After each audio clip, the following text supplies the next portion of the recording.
Yo creo que todos los cristianos estarán de acuerdo en que la ética está en crisis actualmente, no solo en el mundo entre los no creyentes, sino también en la iglesia. Los no creyentes toman mil direcciones tratando de encontrar la diferencia entre el bien y el mal. Incluso los cristianos bien intencionados están por todos lados cuando se trata de una vida ética y moral. Yo me he encontrado con algunos cristianos que parecen tener muy pocas convicciones morales y me he encontrado con otros cristianos que parecen tener respuestas simples para cada pregunta ética. Supongo que conforme pasan los años, estoy cada vez más convencido de que una de nuestras más grandes necesidades hoy en día es encontrar una manera de entender cómo las Escrituras aplican a nuestras vidas, cómo debemos pensar, actuar y sentir, una manera de tomar decisiones bíblicas. Esta serie sobre cómo tomar decisiones bíblicas es la primera de nuestro curso sobre la ética cristiana. En esta serie nos enfocaremos en el proceso que la Biblia nos enseña a seguir cuando tomamos decisiones sobre toda clase de cosas en nuestras vidas.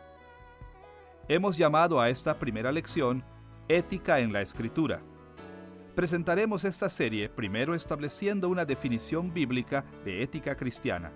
Después, examinando el criterio tripartito bíblico de las buenas obras.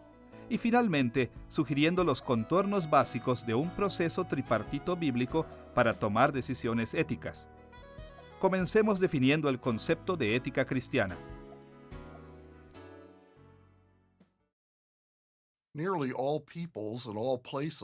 Casi todo el mundo tiene sistemas éticos.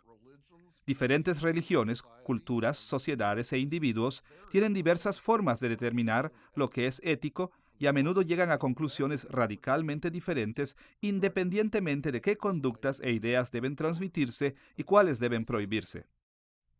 El campo de estudio que investiga estos sistemas diferentes y sus conclusiones generalmente se llama ética.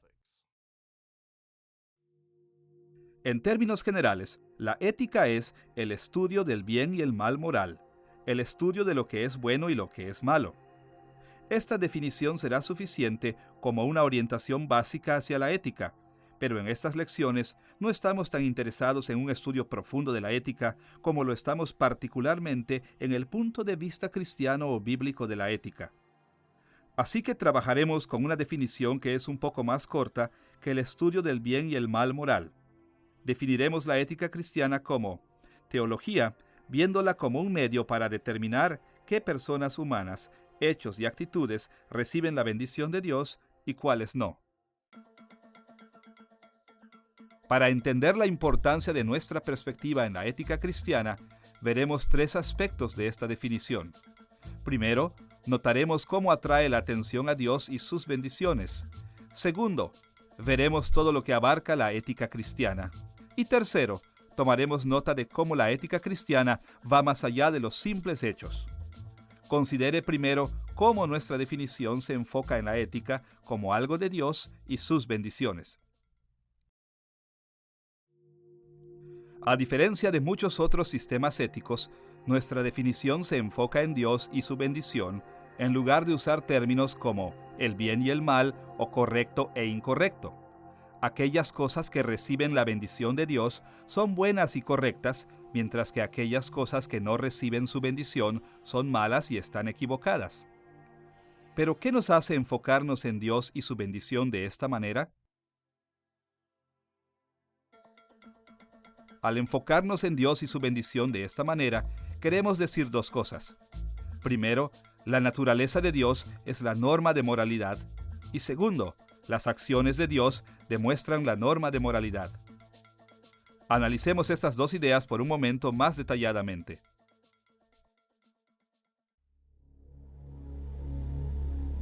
Primero, afirmamos que Dios es la norma definitiva del bien y el mal, de lo correcto e incorrecto. Al decir esto, negamos que la moralidad definitiva sea una norma fuera de Dios, a la que incluso Él debiera cumplir si fuera considerado bueno. Por el contrario, afirmamos que Dios no se somete a ninguna norma fuera de Él y que todo lo que está de acuerdo con su carácter es bueno y correcto, mientras que todo lo demás es malo e incorrecto.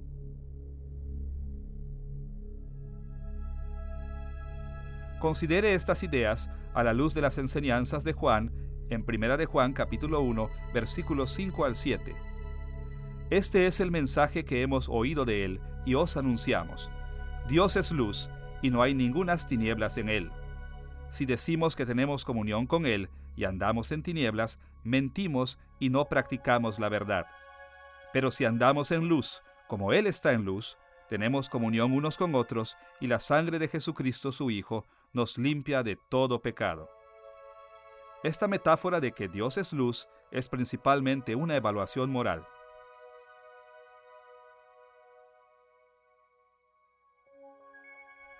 La oscuridad es símbolo de pecado y mentiras, y la luz de la verdad y pureza del pecado. Es un cuadro de Dios perfectamente libre del pecado en su misma naturaleza, y es una descripción del pecado como aquello que está fuera de la naturaleza de Dios.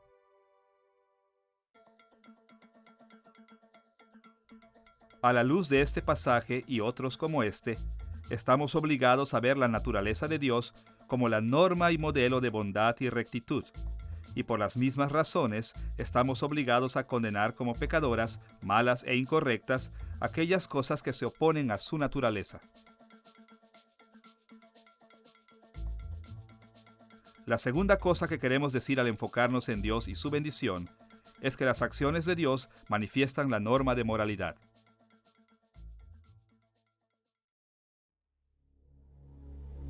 Una de las principales maneras en que Dios muestra su aprobación por lo que es correcto y bueno es dando bendiciones. De la misma manera, Él muestra su aborrecimiento por lo que es incorrecto y malo, restringiendo las bendiciones y derramando maldiciones. Este principio lo vemos en acción innumerables veces a lo largo de la Biblia. Por ejemplo, al explicar las condiciones de su pacto con Israel en Levítico capítulo 26, versículo 3, Dios ofreció derramar enormes bendiciones sobre ellos con la condición de que, si anduviereis en mis decretos y guardareis mis mandamientos y los pusiereis por obra. Pero al principio del versículo 14 del mismo capítulo, los amenazó con terribles maldiciones si ellos no obedecían su palabra. Escuche la manera en que presentó estas maldiciones en Levítico capítulo 26, versículos 14 al 16. Pero si no me oyereis, ni hiciereis todos estos mis mandamientos, y si desdeñareis mis decretos, y vuestra alma menospreciare mis estatutos, no ejecutando todos mis mandamientos, e invalidando mi pacto, yo también haré con vosotros esto: enviaré sobre vosotros terror, extenuación y calentura, que consuman los ojos y atormenten el alma. Las maldiciones en este capítulo corren a lo largo de muchos versículos, cada una más terrible que la anterior. Pero el punto es que Dios amenaza con estas maldiciones a aquellos que se niegan a obedecer sus mandamientos y desprecian su relación del pacto. En ninguna parte de este pasaje Dios proclama que desobedecerlo es perverso, malo o incorrecto. No obstante, esta es la única conclusión a la que podemos llegar, basándonos en su amenaza de los aterradores juicios para aquellos que se vuelven contra Él. Conforme analizamos las Escrituras sobre la manera en que Dios ha revelado las normas de lo que es bueno y malo, encontramos tantas veces que la Biblia advierte lo bueno y lo malo, mostrando las reacciones de Dios en lugar de etiquetar las cosas explícitamente como buenas o malas. Cuando ponemos atención en las bendiciones y maldiciones de Dios, encontramos que el aspecto ético de muchos textos se vuelve más claro. Además de enfocarnos en Dios y sus bendiciones, nuestra definición de ética cristiana resalta la extensión del tema de ética. Cuando usamos el término ética, no es solo una rama de la teología, es un aspecto esencial de toda la teología y toda la vida cristiana.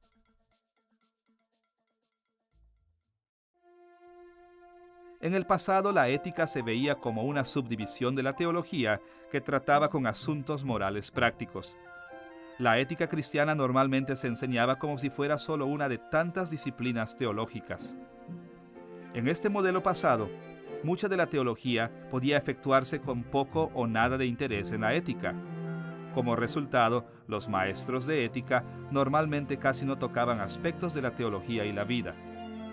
Por el contrario, Nuestra definición enfatiza que la ética cristiana toca cada aspecto de la vida cristiana. Ética es la teología vista como un medio para determinar lo que es bueno y malo. De una u otra manera, cada aspecto y disciplina teológica trata con las bendiciones de Dios sobre el bien y maldiciones sobre el mal. Cada disciplina de la teología nos obliga a creer ciertos hechos, hacer ciertas cosas y sentir ciertas emociones. Y debido a que es bueno hacer y sentir estas cosas e incorrecto no hacerlo, toda la teología involucra el estudio de lo correcto y lo incorrecto. Toda la teología involucra la ética. Ahora, más allá de esto, la ética cristiana toca cada área de la vida. La teología en sí no se reduce a una pequeña área de la vida. En el tercer capítulo de mi libro, La doctrina del conocimiento de Dios, defino la teología como la aplicación de la palabra de Dios a todos los aspectos de la vida. En otras palabras, la teología no es el reflejo de Dios y su palabra, más bien es el reflejo que trae consigo su aplicación. Nada está fuera de las normas morales de Dios. Considere este punto de vista sobre la ética y la teología a la luz de 2 de Timoteo capítulo 3, versículos 16 y 17. Toda la Escritura es inspirada por Dios y útil para enseñar, para redarguir, para corregir, para instruir en justicia, a fin de que el hombre de Dios sea perfecto, enteramente preparado para toda buena obra. Enseñar, redarguir, corregir e instruir resumen la manera en que aplicamos las Escrituras a nuestras vidas. Podríamos interpretar este versículo como: toda la Escritura es útil para la teología, la cual prepara al hombre de Dios para hacer lo que es moralmente correcto en cada parte de su vida. En pocas palabras, la ética cristiana toca cada área de la vida. Además de enfocarnos en todo lo que abarca el tema de la ética, nuestra definición no solo se refiere a la conducta, como es común en muchos sistemas éticos, sino también a las actitudes y naturaleza de cada individuo.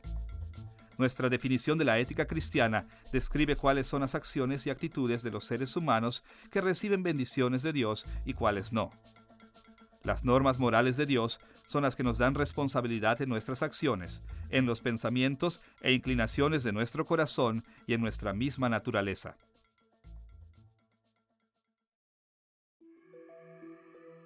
Ahora podemos decir con certeza que la Biblia enfatiza la buena conducta. Y generalmente, para la mayoría de las personas, es obvio que las acciones pueden ser propiamente consideradas buenas o malas, para no tomar mucho tiempo explicando la razón de incluir la conducta en esta definición. Pero también debemos recordar que las Escrituras ven las actitudes como moralmente buenas o malas. Muchos creyentes bien intencionados piensan que nuestras actitudes y emociones son amorales, esto es, que no son ni buenas ni malas. Pero las Escrituras muestran una y otra vez que nuestros sentimientos pueden declararse como moralmente buenos o denunciarse como moralmente malos. Puesto que la Biblia enseña a los cristianos a conformar cada aspecto de sus vidas y de su ser a las normas morales de Dios, la ética cristiana no solo debe dirigirse a la conducta, sino también a las emociones, orientaciones, predilecciones, inclinaciones, preferencias, pensamientos, imaginaciones, creencias y a nuestra propia naturaleza.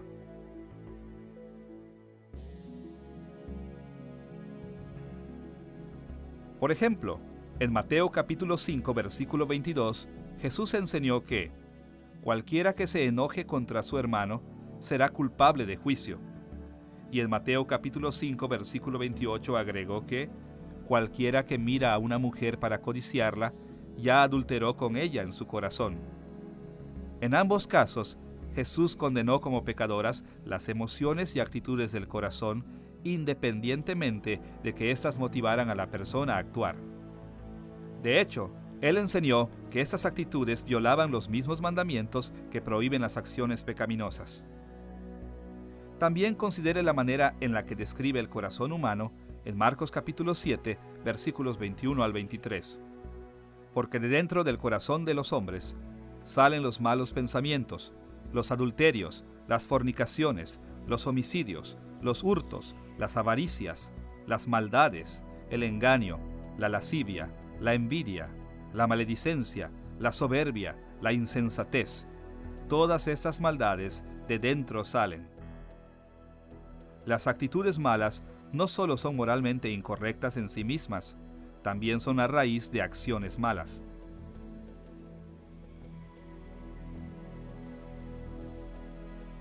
Siguiendo las Escrituras, también hablaremos de personas moralmente buenas y malas. Y la conducta mala fluye de un corazón malo. Un corazón malo fluye de una naturaleza mala. Por esta razón, si debemos agradar a Dios, no es suficiente que nuestras acciones y actitudes sean moralmente buenas. También debemos ser esencialmente personas buenas. Debemos tener una buena naturaleza.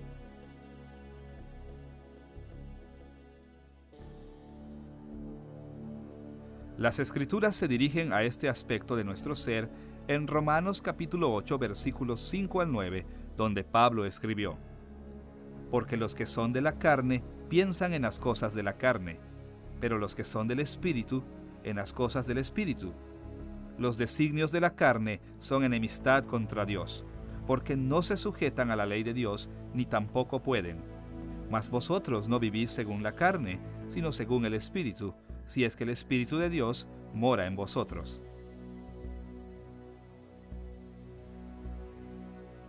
Abreviando, todos los no creyentes que viven según la carne tienen una naturaleza mala y por consiguiente sus acciones y actitudes también son malas. Pablo identificó la naturaleza caída como la fuente de una mente que es hostil ante Dios y que no puede ni se somete a la ley de Dios. A diferencia de los no creyentes, los creyentes tenemos la presencia del Espíritu Santo. Y cuando él escribió de aquellos que viven de acuerdo con el Espíritu, se refirió a los creyentes con una naturaleza nueva porque tienen la presencia del Espíritu Santo. Esto significa que los creyentes tienen un antídoto contra la naturaleza caída y poseen la habilidad de someterse a las normas de ética de Dios.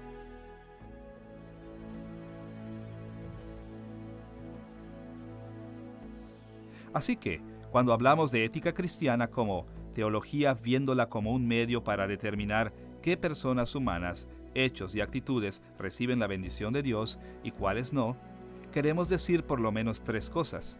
Primero, Dios mismo es la norma de ética. Solamente Él es la regla por la que el bien y el mal son medidos. Segundo, toda la teología, incluso toda la vida, tiene dimensiones éticas. Tercero, las normas morales de Dios nos mantienen en responsabilidad de nuestras acciones, pensamientos e inclinaciones de nuestro corazón y en nuestra misma naturaleza.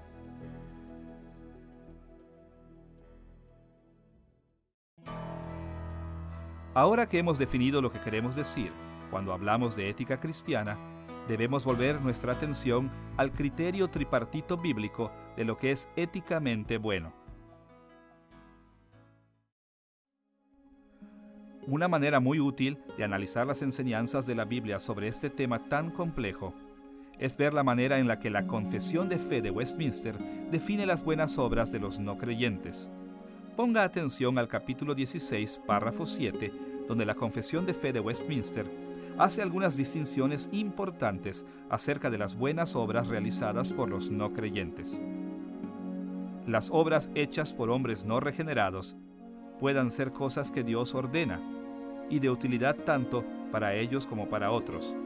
Sin embargo, porque proceden de un corazón no purificado por la fe y no son hechas en la manera correcta de acuerdo con la palabra, ni para un fin correcto, la gloria de Dios, por lo tanto son pecaminosas y no pueden agradar a Dios ni hacer a un hombre digno de recibir la gracia de parte de Dios. Desde afuera, vemos aquí que la Confesión de Westminster admite debidamente que hay un sentido en el que los no creyentes hacen las cosas que Dios manda. Más aún, reconoce también que las acciones de los no creyentes pueden producir resultados buenos y beneficiosos para ellos y para otros.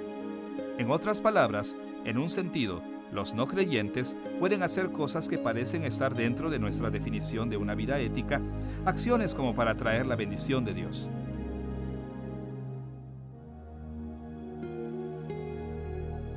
En este tema, las Escrituras están de acuerdo. Por ejemplo, En Mateo capítulo 7, versículos 9 al 11, el Señor habló estas palabras. ¿Qué hombre hay de vosotros que si su hijo le pide pan, le dará una piedra? ¿O si le pide un pescado, le dará una serpiente? Pues si vosotros, siendo malos, sabéis dar buenas dádivas a vuestros hijos, ¿cuánto más vuestro Padre que está en los cielos dará buenas cosas a los que le pidan? Es muy común para las personas en general hacer algunas cosas que son superficialmente buenas, como amar y mantener a sus hijos. De hecho, sería muy difícil encontrar a una persona que nunca haya hecho algo alguna vez que superficialmente se pareciera a las obras que Dios aprueba, o a quien nunca una vez mantuvo una actitud semejante a aquellas que inspiran las bendiciones de Dios. Así que, hay un sentido superficial en que incluso los no creyentes pueden hacer las cosas que Dios ordena y beneficiarse de ellas.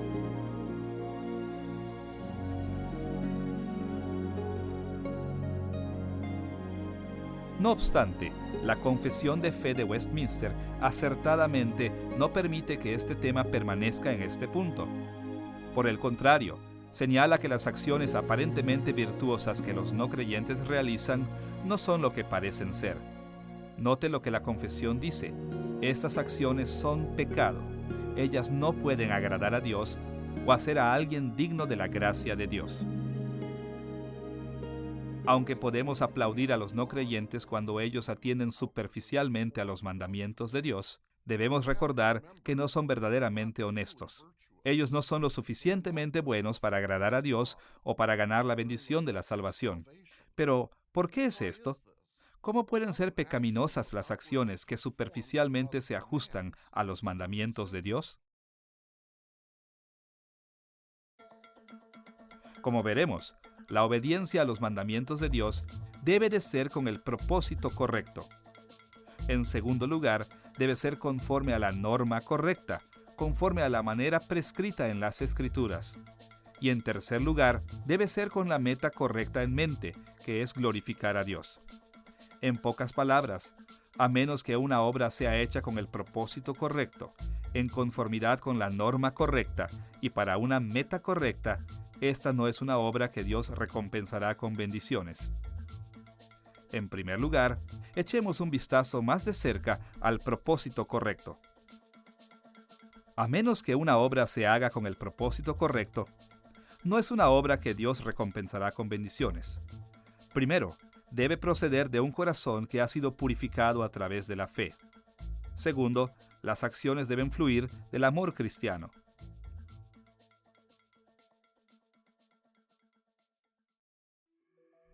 En las palabras de la Confesión de Fe de Westminster, las obras que proceden de un corazón no purificado por la fe son pecado y no pueden agradar a Dios.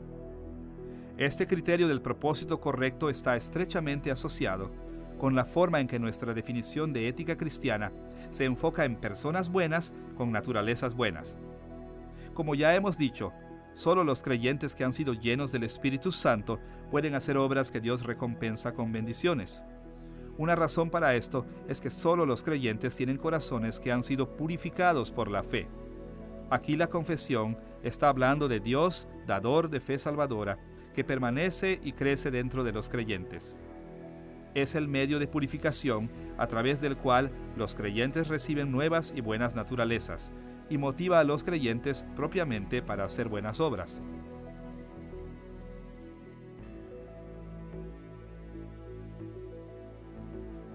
Como Santiago escribió en el capítulo 2, versículos 14 al 20. ¿De qué aprovechará si alguno dice que tiene fe y no tiene obras? ¿Podrá la fe salvarle? La fe si no tiene obras es muerta. ¿Mas quieres saber que la fe sin obras es muerta? El tipo de fe que purifica el corazón, el tipo de fe que salva, es el tipo de fe que motiva las buenas obras. Esta es la fe que pertenece a los creyentes y solo a los creyentes. Escuche la manera en que el autor de Hebreos marca este punto en Hebreos capítulo 11, versículo 6. Pero sin fe es imposible agradar a Dios, porque es necesario que el que se acerca a Dios crea que le hay y que es galardonador de los que le buscan. A menos que nuestros esfuerzos por buscar las bendiciones de Dios estén basados en la fe, no podemos agradar a Dios y por consiguiente no pueden ser recompensados por Él. En otras palabras, sin la fe como uno de nuestros propósitos, nosotros no podemos hacer buenas obras. La afirmación de Pablo de esta doctrina es quizás la más clara y más precisa en todas las Escrituras. En Romanos capítulo 14, versículo 23, él escribió: todo lo que no proviene de fe es pecado. Las acciones deben fluir de la fe salvadora si se quiere agradar a Dios con ellas como buenas obras. Además de la necesidad de la fe salvadora, las Escrituras enfatizan también el tema del propósito apropiado al enfocarse tanto en el amor cristiano. Considere que en 1 Corintios capítulo 13, Pablo enseñó que nuestras obras son inútiles si éstas no son motivadas por el amor. En los versículos 1 al 3, él escribió: si yo hablase lenguas humanas y angélicas, y no tengo amor, vengo a ser como metal que resuena o címbalo que retiñe. Y si tuviese profecía, y entendiese todos los misterios y toda ciencia, y si tuviese toda la fe, de tal manera que trasladase los montes, y no tengo amor, nada soy. Y si repartiese todos mis bienes para dar de comer a los pobres, y si entregase mi cuerpo para ser quemado, y no tengo amor, de nada me sirve. Las obras, e incluso los dones espirituales, que producen resultados benéficos, no merecen ninguna recompensa si estos no son motivados por el amor. Y como ya hemos visto, las cosas que no merecen ninguna recompensa no son buenas a los ojos de Dios. También vemos esta preocupación en la manera en que Jesús resumió la revelación de Dios en las Escrituras, en Mateo capítulo 22, versículos 37 al 40. Amarás al Señor tu Dios con todo tu corazón, y con toda tu alma, y con toda tu mente. Este es el primero y grande mandamiento. Y el segundo es semejante: amarás a tu prójimo como a ti mismo. De estos dos mandamientos depende toda la ley y los profetas. Rechazar la ley de Dios es rechazarlo a Él, que se ofrece a nosotros en una relación de pacto. Y desobedecer su ley es pecar. Aquí Jesús nos enseña que la propia ley y el resto del Antiguo Testamento también requieren, sobre todas las cosas, que amemos al Señor y a nuestro prójimo.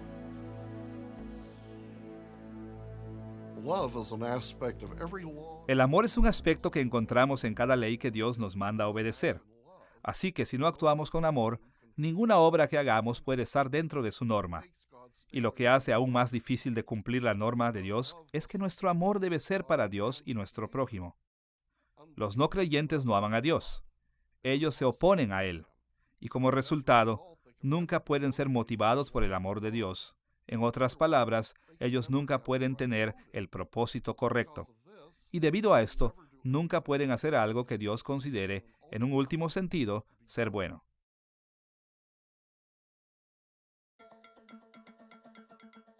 Además de señalar que las buenas obras deben fluir de los propósitos correctos, la Confesión de Fe de Westminster también establece que las buenas obras deben satisfacer a la norma correcta.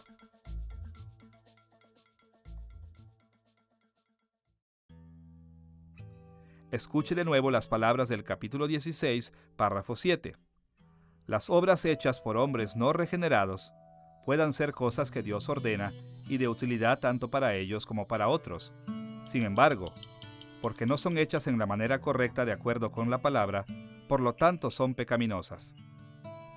Aquí la confesión pone énfasis en que, para que las obras sean buenas, deben hacerse según la norma de la palabra de Dios, es decir, la revelación de Dios.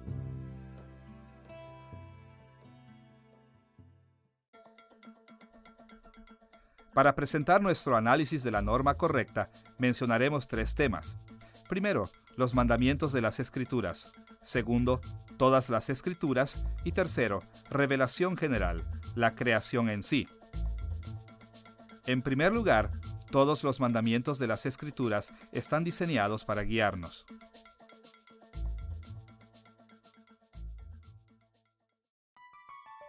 Escuche cómo Juan resumió esta idea en 1 de Juan capítulo 3, versículo 4. Todo aquel que comete pecado, infringe también la ley, pues el pecado es infracción de la ley. Note lo que Juan no dijo. Él no enseñó simplemente que todos los que cometemos desobediencia cometemos pecado, como si la desobediencia fuera solamente uno de muchos tipos de pecado. En cambio, Él dijo que todos los que pecan son culpables de desobediencia, manifestando que todo pecado trae consigo desobediencia. Todo pecado viola la ley de Dios. Aquí las palabras de Juan son categóricas y consignan la importancia de la norma apropiada en los términos más fuertes posibles. Pero hoy debemos aceptar que incluso muchos cristianos piensan que es posible que algunas violaciones de la ley de Dios no son pecado. Ciertos mandamientos de Dios pueden ser ignorados. Bien, Santiago se enfocó en este tema en el capítulo 2, versículos 9 y 10 de su carta. Pero si hacéis acepción de personas, cometéis pecado, y quedáis convictos por la ley como transgresores, porque cualquiera que guardare toda la ley, pero ofendiere en un punto, se hace culpable de todos. Claramente algunas violaciones de la ley son pecado, como mostrar favoritismo, tal como Santiago lo mencionó.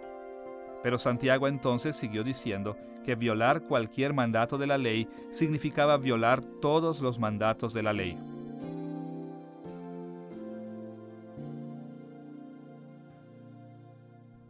Porque la ley es un todo unificado que refleja el carácter de Dios y su naturaleza, transgredir cualquier parte de ella es en algunos sentidos transgredir toda la ley, y es pecar contra Dios mismo. Por consiguiente, si cualquier violación de la ley es pecado, todas las violaciones de la ley son pecado.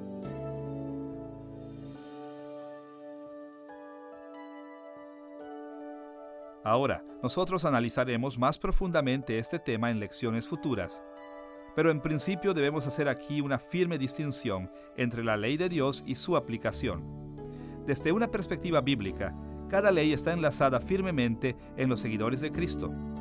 Pero el proceso de aplicación es complejo, tan complejo que la obediencia en una situación puede parecer muy diferente de la obediencia en otra situación. Ahora nosotros debemos hacer énfasis en que no estamos defendiendo el relativismo. No es verdad que la Biblia significa cosas diferentes para diferentes personas y que todos estos significados son igualmente válidos. Al contrario, la Biblia significa lo que Dios dice que significa, lo que sus autores originales quisieron que significara. La palabra de Dios es nuestra norma obligatoria y no podemos alejarnos de ella. Por consiguiente, tenemos argumentos para decir que todas las buenas obras deben concordar con la norma de ley bíblica.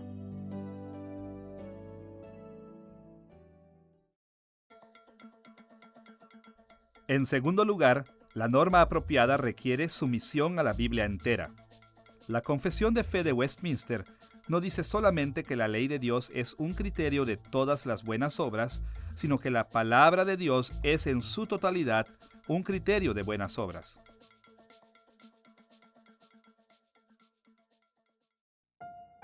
Es decir, las buenas obras deben hacerse conforme a la enseñanza de toda la revelación sobre todas las Escrituras, incluso de acuerdo a esos segmentos que no son formalmente parte de la ley. Por ejemplo, considere que incluso la propia ley recurre a otras porciones de las Escrituras como base para sus mandamientos.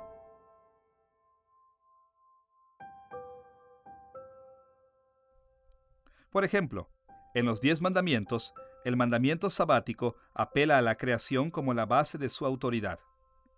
En Éxodo capítulo 20, versículos 9 al 11, leemos: 6 días trabajarás y harás toda tu obra, mas el séptimo día es reposo para Jehová tu Dios.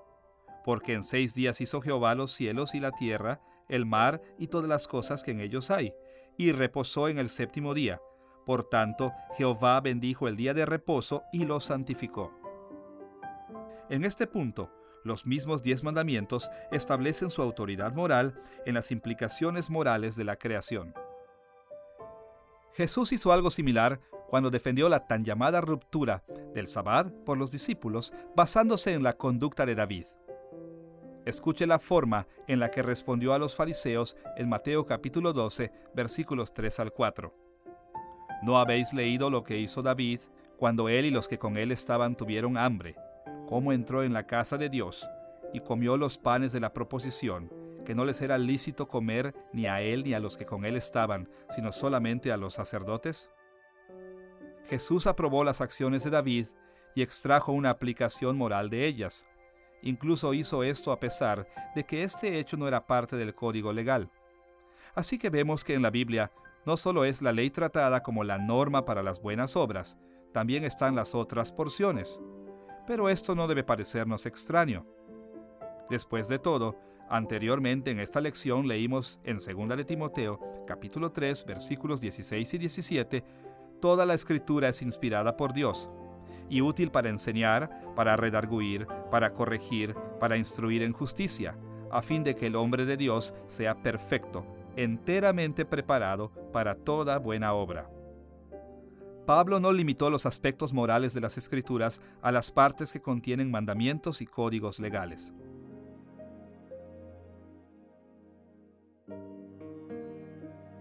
Más bien, insistió en que todas las Escrituras eran útiles para la instrucción ética, que todas las Escrituras ponen demandas morales en nosotros.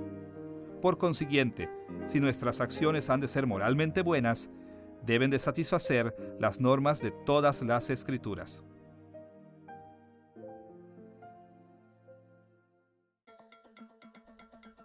Pero también hemos dicho que la palabra de Dios es aún más amplia que las Escrituras. En un sentido muy importante, la revelación de Dios en la propia creación es parte de su palabra.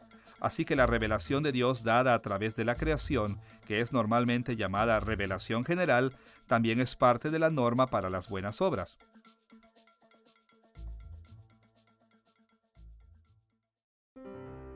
Uno de los lugares más claros en el que nosotros encontramos esta idea en las Escrituras es en Romanos capítulo 1, versículo 20.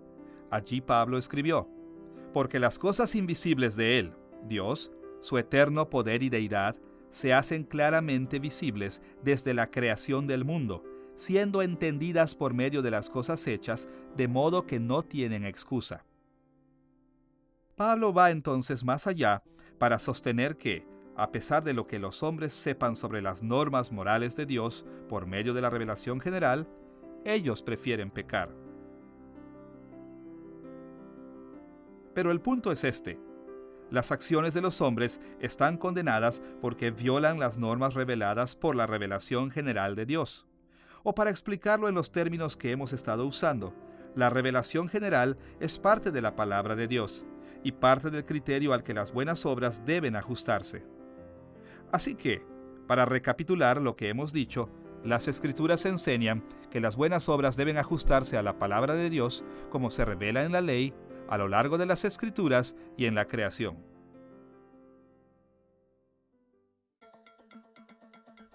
Además de necesitar la motivación correcta y ajustarse a la norma de la palabra de Dios, todas las buenas obras deben tener el fin o meta correctos. Ahora, las buenas obras pueden tener un sinnúmero de metas inmediatas. Por ejemplo, cuando los padres ganan el dinero para pagar por la comida, casa y vestido, su meta inmediata es apoyar a ellos y sus familias. Esta es una buena meta y admirable, pero en nuestro estudio de ética estamos más interesados en la meta final de las obras que las personas hacen. Si nuestras obras son para agradar a Dios, las metas inmediatas como cuidar a nuestras familias, obedecer a nuestros padres, guardar el Sabbat y cosas así, deben de ser parte de un cuadro más grande. Debemos hacer estas cosas porque, en esencia, nosotros queremos glorificar a Dios viviendo en el modo en el que le agrada.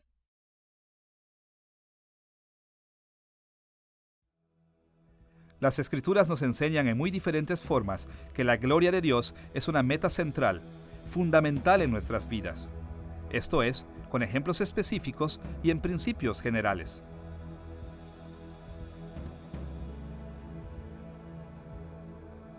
Uno de esos ejemplos aparece en las instrucciones de Pablo sobre comer carne vendida en el mercado. Pablo dijo que comer y abstenerse podrían ser ambas cosas buenas, siempre y cuando la gloria de Dios fuera respetada.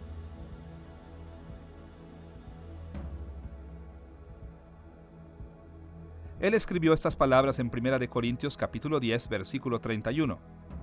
Si pues coméis o bebéis, o hacéis otra cosa, hacedlo todo para la gloria de Dios.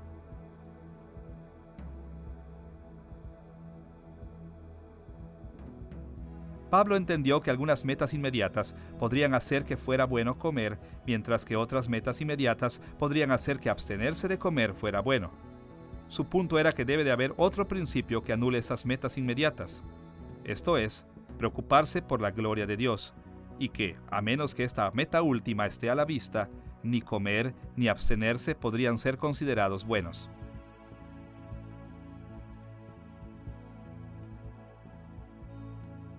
Pedro dijo algo similar cuando instruyó a sus lectores acerca del uso de dones espirituales.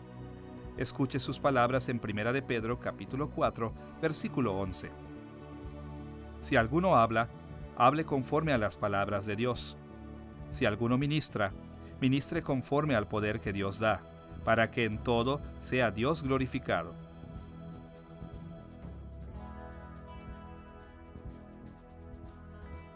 El punto inmediato de Pedro era que deben hacerse todos los dones y ministerios en la iglesia para la meta final de la gloria de Dios. Pero el principio que Pedro estaba aplicando era que todo en la vida cristiana debe hacerse de tal manera que honre a Dios y le dé gloria.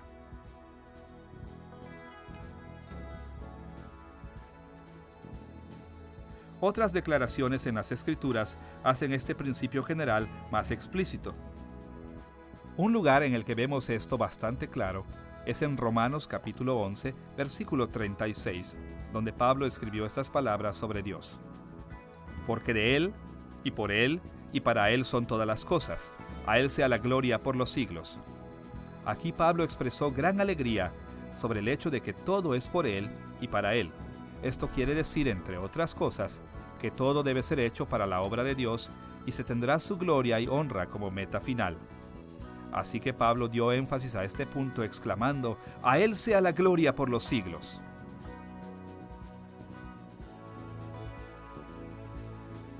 De hecho, este versículo sugiere que se glorifique a Dios finalmente en todo lo que existe, ya sea creándolo, sosteniéndolo, obedeciéndolo, autorizándolo o recibiéndolo como servicio en su honor. No es extraño entonces que Él apruebe las obras en las que se piensa en darle la gloria, y condena las obras que desatienden o se oponen a su gloria. Dios premia y aprueba solo esas obras que tienen su gloria como su meta final.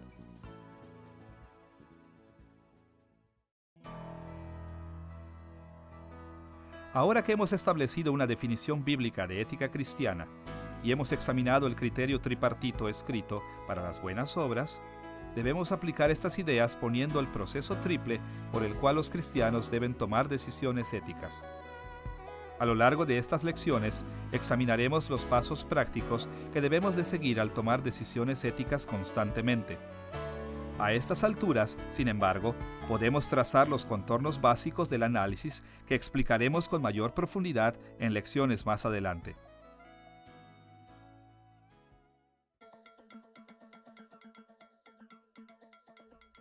Para presentar nuestro análisis, mencionaremos 3 temas. Primero, 3 tendencias de grupos cristianos diferentes.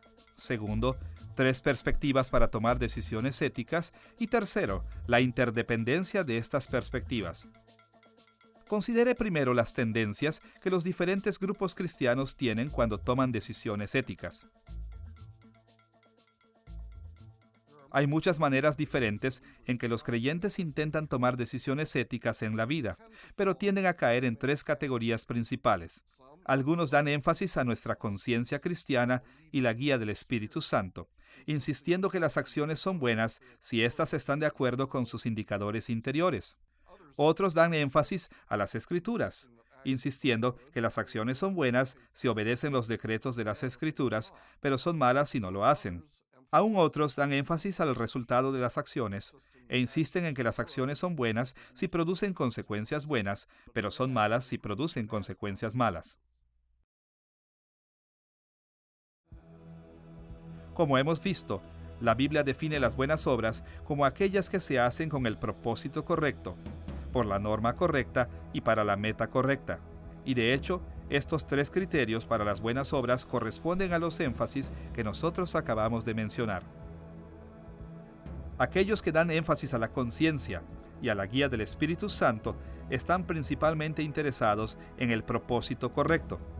Podríamos decir que ellos consideran primero el hecho de que las buenas obras solo pueden ser hechas por personas buenas.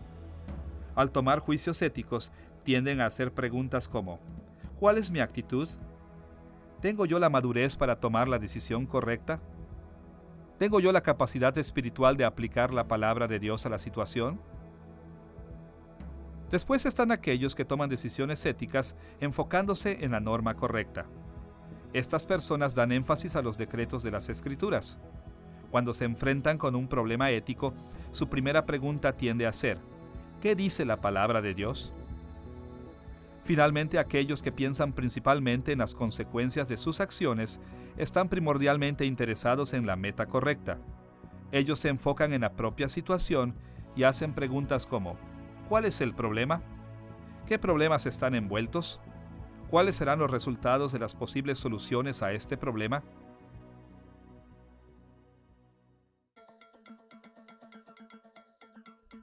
Estas tres direcciones generales que adoptan los cristianos al tomar sus decisiones ayudarán a comprender que estas direcciones realmente representan tres perspectivas esenciales para toda toma de decisiones éticas.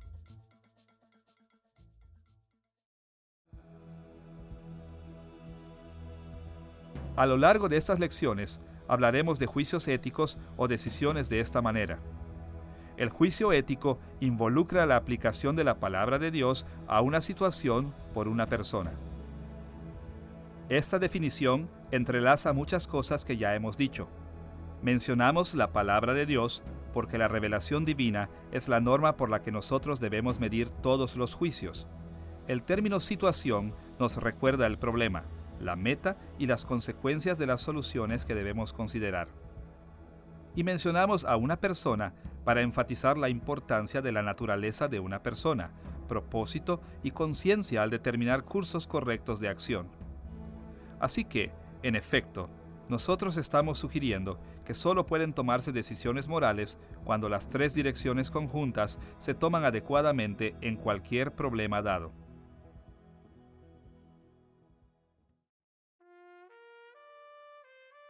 A menudo les parece ilógico a muchos creyentes que pongamos relativamente igual énfasis en estos tres factores.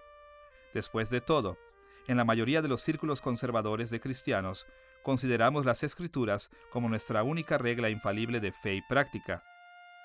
En este sentido, nosotros valoramos la enseñanza de las Escrituras sobre cualquier otra consideración que pudiéramos hacer. Es más, ayuda a ver que si somos bíblicos en nuestro acercamiento a la ética y si seguimos las Escrituras como nuestra única regla infalible, entonces veremos que la misma Biblia nos enseña no solo a considerar la palabra de Dios, sino también la situación y a la persona cuando vemos todo el proceso del análisis de ética. La ética debe de analizarse por lo menos de tres maneras distintas o desde tres diferentes perspectivas. La ética debe de analizarse desde la perspectiva de la palabra de Dios, desde la perspectiva de la situación y desde la perspectiva de la persona. Y bíblicamente, las visiones de todas estas perspectivas son valiosas. Por consiguiente, el mejor acercamiento es hacer ética desde las tres perspectivas y permitir que las características de cada perspectiva informen e influyan en las características de las otras.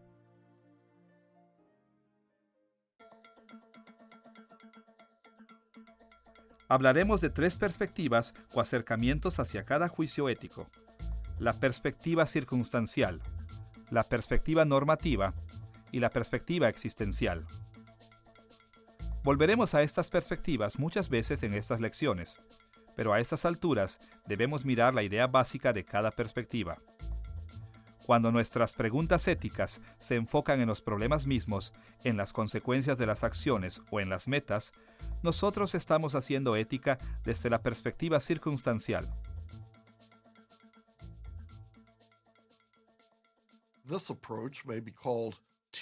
Este acercamiento puede llamarse teleológico, porque se enfoca en el fin o el resultado de las acciones.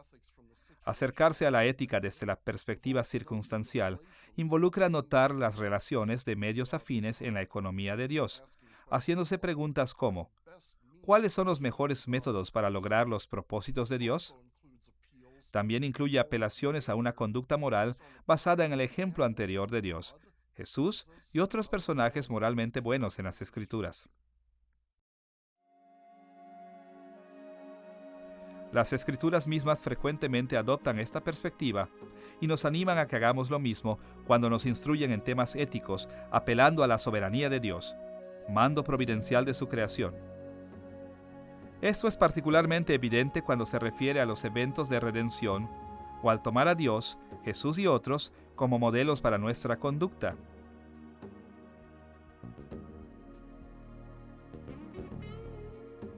Por ejemplo, en Romanos capítulo 6, versículos 2 al 4, Pablo defendió que nuestra muerte al pecado y nuestro morir con Cristo tuvo lugar para que un fin específico pudiera lograrse, a saber, que pudiéramos vivir moralmente apartados del pecado. Porque los que hemos muerto al pecado, ¿cómo viviremos aún en él? ¿O no sabéis que hemos sido bautizados en su muerte de Cristo? A fin de que como Cristo resucitó de los muertos, así también nosotros andemos en vida nueva. Al hacer esto, Él no se enfocó en los mandamientos de Dios o en la influencia del Espíritu Santo en nuestras vidas y conciencias, sino en los hechos de la situación, incluyendo los eventos de redención y los fines para los cuales fuimos salvados. Pablo también cerró el capítulo 6 de Romanos con una perspectiva circunstancial en ética. Él escribió estas palabras en Romanos capítulo 6, versículos 20 al 22. Porque cuando erais esclavos del pecado, erais libres acerca de la justicia. Pero ¿qué fruto teníais de aquellas cosas de las cuales ahora os avergonzáis? Porque el fin de ellas es muerte. Mas ahora que habéis sido libertados del pecado y hechos siervos de Dios, tenéis por vuestro fruto la santificación y como fin la vida eterna. Pablo animó a sus lectores a que vivieran vidas santas, morales y abstenerse de los pecados que ellos cometieron una vez. Pablo sostuvo que viviendo vidas santas, ellos obtendrían vida eterna. Aquí, él también argumentó con base en las consecuencias, pero esta vez se enfocó en el premio que se daría en respuesta a una vida santa. Pedro también presentó argumentos circunstanciales para la conducta moral. Escuche la manera en que razonó en 1 de Pedro, capítulo 2, versículo 21. Cristo padeció por nosotros, dejándonos ejemplo para que sigáis sus pisadas. Aquí Pedro animó a los creyentes a que estuvieran dispuestos a sufrir por causa de la rectitud y no lo hizo citando las Escrituras o hablando de la guía interior del Espíritu Santo, sino apelando a los hechos de la historia de la redención y específicamente al ejemplo del sufrimiento de Jesús en la cruz.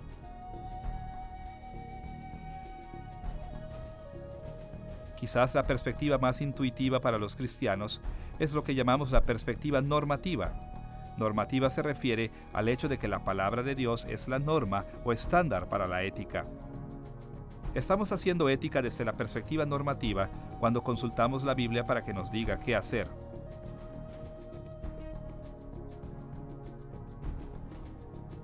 Por ejemplo, al restaurar la adoración correcta a Israel, el rey Josías instruyó a su pueblo para que guardaran la Pascua.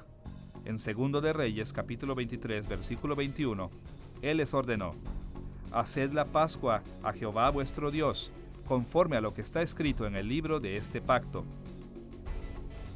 Su explicación no fue la historia de la redención, o el hecho de que su situación los limitara a esta obligación, o que Dios interiormente los orientara a guardar la Pascua, sino que las Escrituras mismas los dirigieron a celebrar este recordatorio. Él se basó en las palabras de la ley que Dios había entregado a su pueblo por medio de Moisés. El apóstol Juan también adoptó la perspectiva normativa cuando apeló al mandamiento de Dios como la base para la creencia y la conducta en 1 de Juan capítulo 3 versículo 23. Y este es su mandamiento, que creamos en el nombre de su Hijo Jesucristo y nos amemos unos a otros. De nuevo, la palabra de Dios era la base para la conducta.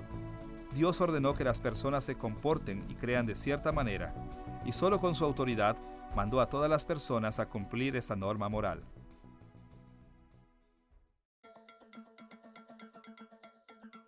Después de ver las perspectivas circunstancial y normativa, ahora echemos un vistazo a la ética desde la perspectiva de la persona, lo que llamaremos la perspectiva existencial.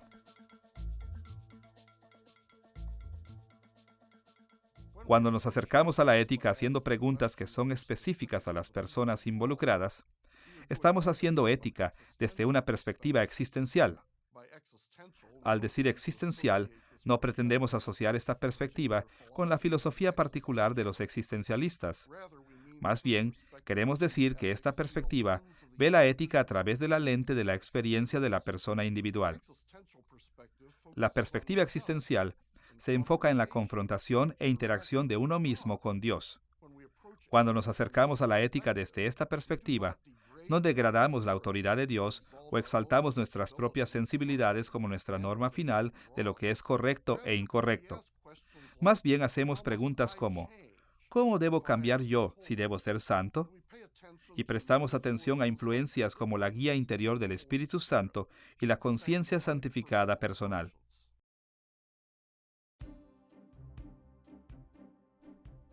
Así que vemos entonces que las Escrituras dictan a nuestras conciencias y la guía del Espíritu Santo como un medio válido para determinar lo que es correcto y lo que es malo.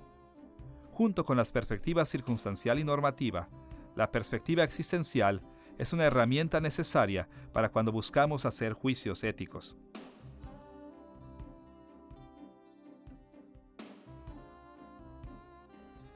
Las Escrituras contienen muchos ejemplos de este análisis de la ética, como en 1 de Juan capítulo 3, versículo 21, en donde el apóstol escribió: Amados, si nuestro corazón no nos reprende, confianza tenemos en Dios. Su punto era que, como personas redimidas, nuestros corazones están conectados con el carácter de Dios, y si el amor de Dios mora dentro de nosotros, podemos intuir lo que es correcto y lo que está equivocado. Dios se mueve dentro de su pueblo para darles la convicción interior de lo correcto y lo incorrecto. Y cuando reconocemos este aspecto al aplicar la ética, estamos usando la perspectiva existencial.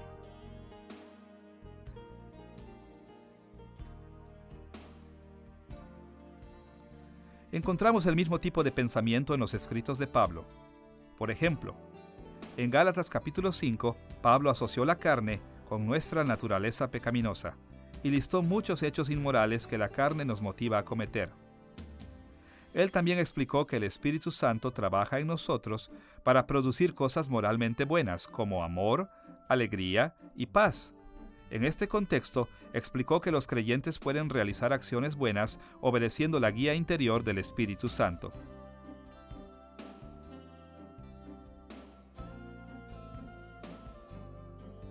Escuche su enseñanza en Gálatas capítulo 5, versículo 16, de acuerdo a la Nueva Versión Internacional. Vivan por el Espíritu y no seguirán los deseos de la naturaleza pecaminosa. Una manera legítima para los creyentes de hacer juicios éticos es considerar el llamado interior del Espíritu. Y cuando hacemos esto, estamos viendo lo correcto e incorrecto desde la perspectiva existencial. En Romanos capítulo 14, versículos 5, 14 y 23, Pablo puso tanto énfasis en la perspectiva existencial que insistió en que violar nuestras conciencias era pecado, aun cuando nuestras conciencias no son perfectas. Cada uno esté plenamente convencido en su propia mente. Yo sé y confío en el Señor Jesús que nada es inmundo en sí mismo, mas para el que piensa que algo es inmundo, para él lo es. Pero el que duda sobre lo que come es condenado, porque no lo hace con fe.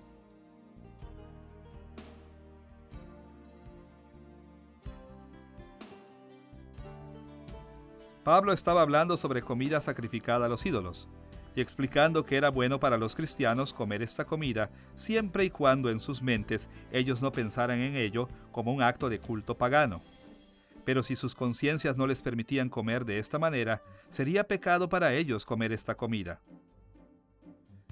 Es interesante que en el contexto de este capítulo, Pablo defendió que si el tema se viera simplemente desde las perspectivas normativa y circunstancial, la mayoría de los creyentes se inclinarían por comer esta comida. Pero él insistió en que los creyentes también deben considerar el punto de vista de la perspectiva existencial, y que no debieran comer a menos de que ellos pudieran sacar las mismas conclusiones de las tres perspectivas.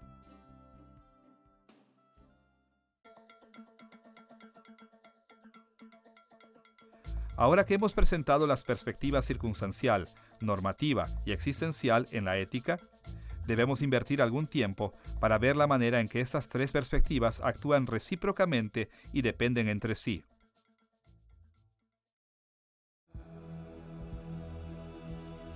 Las tres perspectivas diferentes desde las que podemos analizar la ética no son partes separadas.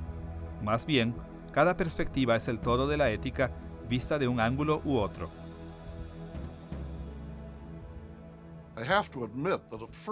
Debo admitir que al principio esto puede ser un poco confuso.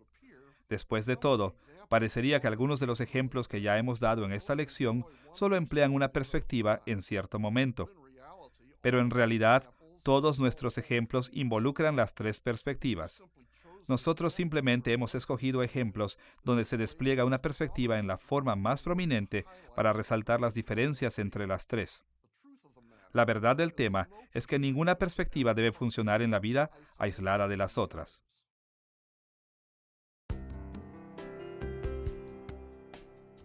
En primer lugar, considere lo que está implicado en la perspectiva circunstancial. La situación trae consigo todos los hechos pertinentes de las preguntas éticas que estamos considerando, incluso las personas involucradas en el tema y en la palabra de Dios, que es la norma por la que el tema deberá ser evaluado. Si no fuera por las personas, no habría nadie para hacer preguntas éticas, y si no fuera por la revelación de Dios, nada se sabría sobre los hechos en primer lugar. En otras palabras, incluso cuando evaluamos preguntas éticas desde la perspectiva circunstancial, nuestras investigaciones siempre deben incluir consideraciones personales y normativas. Es seguro decir que a menos que nosotros veamos la situación a la luz de la palabra de Dios, y a menos que reconozcamos cómo la situación nos afecta como personas, no hemos entendido la situación debidamente. Esto es cierto también cuando hablamos de la perspectiva normativa. Si no podemos aplicar las palabras de las Escrituras a nuestras situaciones y a nosotros mismos, realmente no hemos entendido las Escrituras. Considera al hombre que dice: yo sé qué quiere decir no robarás, pero no sé cómo aplicarlo a mí o a los fondos que desfalqué de mi patrón. Esta persona ciertamente no tiene un concepto adecuado de las palabras no robarás. Él dice entender los requisitos normativos, pero su fracaso para ser capaz de comprender un contexto circunstancial al que estos aplican, demuestra que en realidad él apenas tiene una pequeña idea de lo que la Biblia nos pide. Y por supuesto, lo mismo puede decirse sobre la perspectiva existencial. No podemos entender debidamente al ser en sí, a menos que lo veamos en el contexto de su situación y lo interpretemos debidamente por la palabra de Dios. Nuestras conciencias deben estar guiadas por las Escrituras si queremos intuir correctamente, y también debemos saber los hechos de una situación antes de que nuestra conciencia pueda señalar nuestras responsabilidades debidamente. Así entonces, cada perspectiva necesita considerar a las otras. Si nosotros aplicamos cualquier perspectiva perfectamente, nos mostrará todas las mismas características internas que podemos obtener de las otras dos. El problema es que no somos seres humanos perfectos, con visión perfecta de las características interiores. Por esta razón, normalmente no vemos muy claramente problemas existenciales y circunstanciales cuando nos acercamos a temas desde un punto de vista exclusivamente normativo. Y normalmente no entendemos bien problemas normativos y existenciales si solo adoptamos la perspectiva circunstancial. Y por supuesto, también es cierto que si solo miramos aspectos existenciales de preguntas éticas, raramente llegaremos a conclusiones correctas con relación a problemas normativos y circunstanciales. Si pudiéramos pensar correctamente sobre la ética, las tres perspectivas siempre darían exactamente las mismas conclusiones y visiones. Pero ya que no somos perfectos, debemos aprovecharnos de las tres perspectivas para tener toda la información posible sobre los asuntos éticos. Usando las tres perspectivas, podemos proporcionarnos los controles y equilibrios para las características de cualquiera de las perspectivas.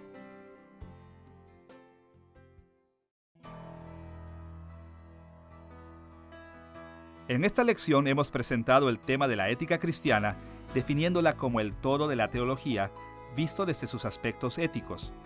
También hemos explicado el criterio tripartito de la Biblia para las buenas obras.